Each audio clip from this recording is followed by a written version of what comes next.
This is another big business we're launching. So there's the book, Wellness to Wonderful and We Heal, but the other piece is this area called We Become. And it's really to help parents and kids. And we spend a lot of time coaching. It's using nonviolent communication and connection to help parents and kids. Helping parents raise emotionally stable and better kids that'll be healthy in their future. Exactly. Both emotionally and physically, and have a well-rounded life. And that's really great. And I'm so glad that you appreciate this, because there's people that say, like I said, this matters or this matters. So people will come to us and say, you're a diet doctor. Why are you talking to us about connection? And then I'll get people that see me from this other angle. They'll see me through, this couple recommended me. I help them with their kids. Yeah. And they'll come and see me and I'll say, but your husband's got cancer and he's eating, this keto diet.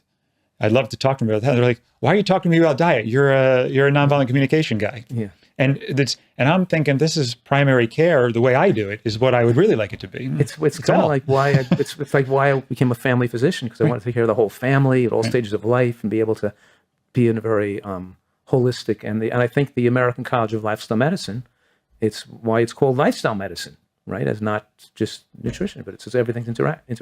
Right. Yeah, that's really good. So, how does, if a person has childhood raising, family arguments, family difficulties, raising kids healthy, difficulty raising their kids healthfully, how do they get in touch with you to get coached by you in that field? Right. So they can go to our website, webecome.com. And on there, we created this device to help kids regulate their nervous systems through slow breathing. So I actually thought of this idea when I was trying to get people to stop smoking. And I said, we talk about that needs-based consciousness. And I said, well, cigarettes do not meet needs for health, right? They're very harmful to your health. But I said, cigarettes do meet a lot of needs. So when we take the cigarette away and we say, just chew the gum, we're neglecting all these other needs. For example, imagine every hour you come down with a couple of friends, go outside, take 20 breaths of fresh air. Now you're putting cigarette smoke in there. But imagine you hold the cigarette, but every hour you go for a smoke break without the cigarette, smokeless smoke break. Right. And you go out and you take 20 deep inhales and slow exhalations, and you're with your friends and you get to unplug and then you go back to work. That's super health promoting and regulating to the autonomic nervous system, which has the health benefits I was telling you about and more.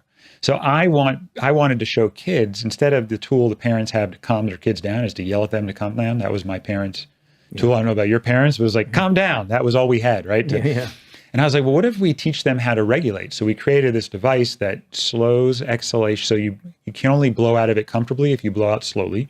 When you're blowing out slowly, it holds a ball up. So you keep the ball aloft if you keep the steady flow. So now the kids have slow exhalation, focused attention on keeping the ball aloft, and there's white noise that comes out of the back as you're exhaling. And all of that together is really stimulating parasympathetic nervous system to help calm the kids down. And then we started giving it to adults and saying, use this when you get up, use this when you go to bed, use this before meals, so you can just sort of regulate the nervous system and calm your body and have your behaviors align with your intention, your values more. And people are telling me how much it's helping them. And that to me is, food, one of the things just swallowing, right? Eating, the chewing and swallowing stimulates the ventral vagus system, right? Which is calming, it's regulating. So it makes sense why people want to go and grab something and they have something that high, dopamine stimulation, it's regulating to the nervous system through chewing and swallowing. But we can regulate in different ways that are more health promoting. And that's the goal, is how can we find ways that are more effective and less costly to meet all of our needs?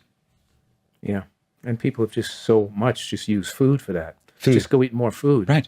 And can they use this thing when they feel like eating more food? Use this because people can meditate and they can positive visualization and they can take a break. But I'm sure there's a lot of these new tools that are available to them. Right. And to me, regulation is different than meditation. People who have meditated for a while can regulate because they've built that meditation muscle.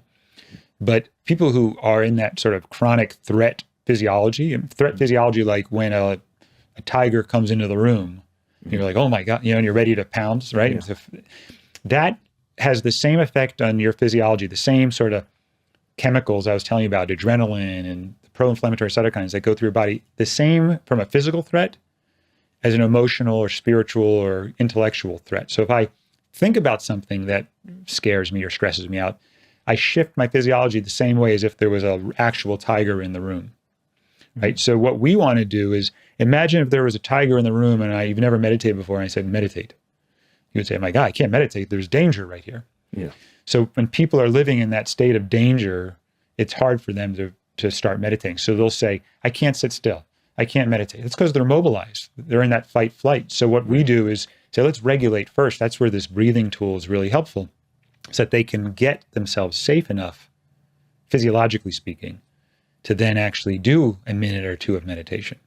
Right? Does that make sense? It does. Yeah.